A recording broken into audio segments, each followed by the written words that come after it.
Um, you might be surprised that I am uploading a new video within 3 months. It's actually only been a few weeks since my last one. This one is actually going to be, I think, probably a more relatable video for most people. Today I'm going to talk about endometriosis, which has actually been getting a little bit more press coverage and a little bit more attention lately, which is great because it's something that a lot of women face, a lot of women deal with, even though not very many people until recently knew that it existed or what it was.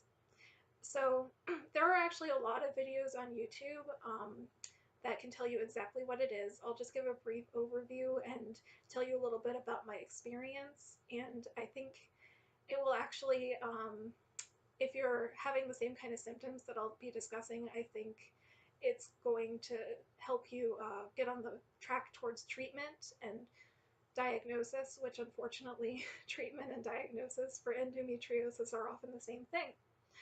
So basically, endometriosis is when cells and tissue from the uterus grow outside the uterus. So a lot of times it'll be like right on the outside or on the fallopian tubes or the ovaries or something like that. So what this means is it makes your periods really, really awful.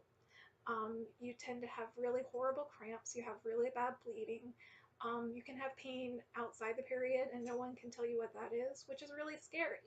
That's what happened to me. I always had horrible pain and I was told, oh, it'll get better when you get older. It did not. It actually got worse. And then I started having pain. They told me that I had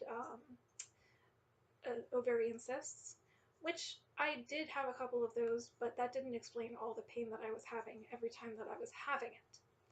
So, unfortunately, a lot of what they do to test for things relating to pain in the female reproductive system is things like ultrasounds and CT scans.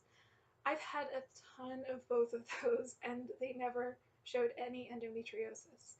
A lot of doctors that you might go to complaining about these symptoms will say, if you have endometriosis, it'll show up on the ultrasound. And that is just 100% not true.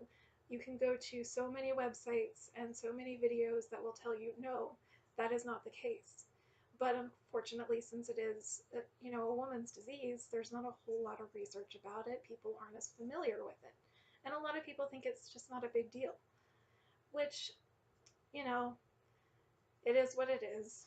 If you're a woman, you've gone through this, and I'm sure people have told you, oh, get over it, it's just your period. And if you're laying there every month, barely able to move because it hurts so much, that's not normal.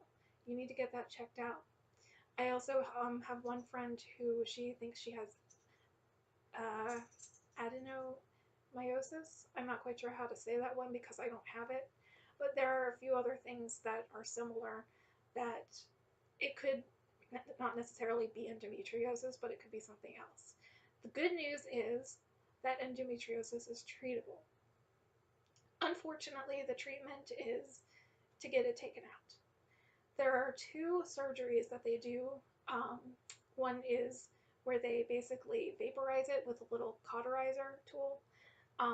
That's actually not the best option. The best option is to get it excised and to get everything actually taken out, because that reduces the chance of it reoccurring and it reduces the time, if it does recur, of that happening. Or it lengthens the time. You know what I mean. It makes it better. So, now the downside of endometriosis, I believe it happens to about 10 to 20% of women overall, so it's really common. Now, it also takes, I think, an average of about 8 years to get diagnosed.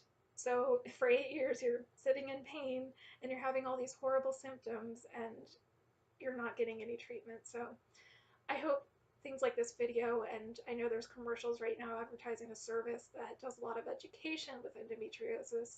So hopefully in a few years, that statistic will be far less. Now, as for well, let me tell you about my experience. So my experience, of course, since I was a teenager, I had all of the symptoms of endometriosis. And the past few years, I have been looking it up when I kept having cysts that seemed to disappear, so they couldn't get a view of them, but that's what they thought was happening. So then I started looking up what else it could be, because sometimes you just gotta research your body yourself and figure it out on your own, because doctors tend to stick with their own theory whether or not it is backed up. So I found out about endometriosis. I finally went to my OBGYN and said, this is what I think I have. Can you help me? I think I need a laparoscopy, which is the type of surgery that goes in. It goes through your belly button and through another little incision, kind of like the way they do more modern appendectomies, which is the same thing I had for my appendectomy. So she referred me to a pelvic pain specialist who was listening. I was like, yeah, that sounds like endometriosis. So he actually did schedule a surgery for me. I actually had to reschedule it. I had some issues with my immune deficiency, which that'll be another video. I got lots to share with y'all.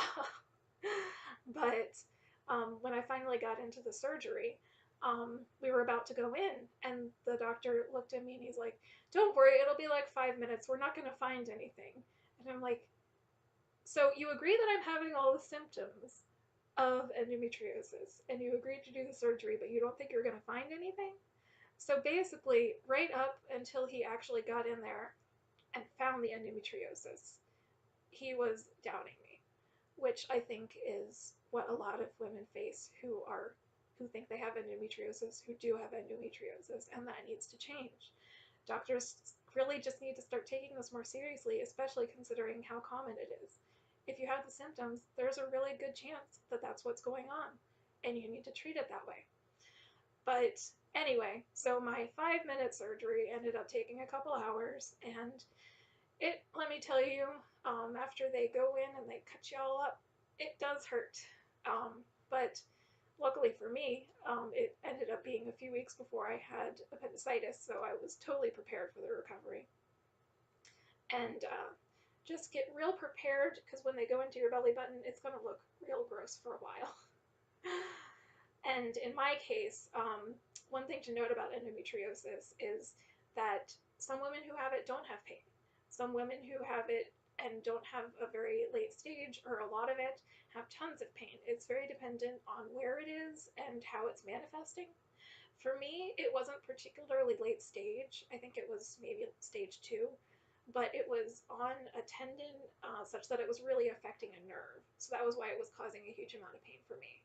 And the doctor finally admitted, yeah, that makes your pain make total sense. I don't think he ever apologized for not believing me, but you try to get a doctor to apologize, have fun. I'll give you $100 if they do. I won't actually give you $100 because I don't have $100 because I am a broke law student. But anyway, so I think that's mostly what I wanted to talk about. Just if you are having symptoms, just really research everything that you think it could be.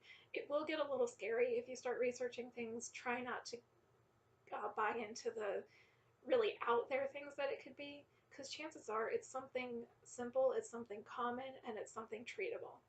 But if you do have something that you think it could be that really, really lines up with your experience, take it to your doctor and demand that it be considered.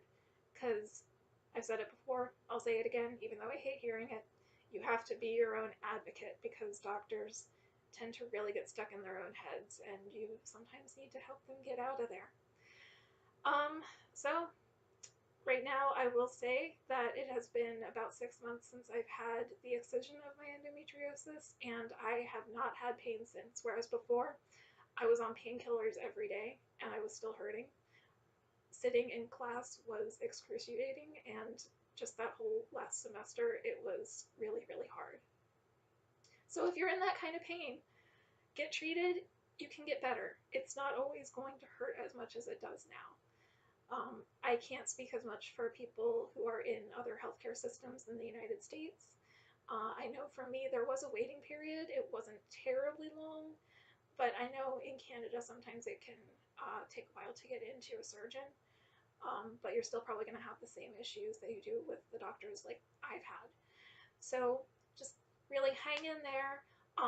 Feel free to message me, email me. I'll try to put my email in the description.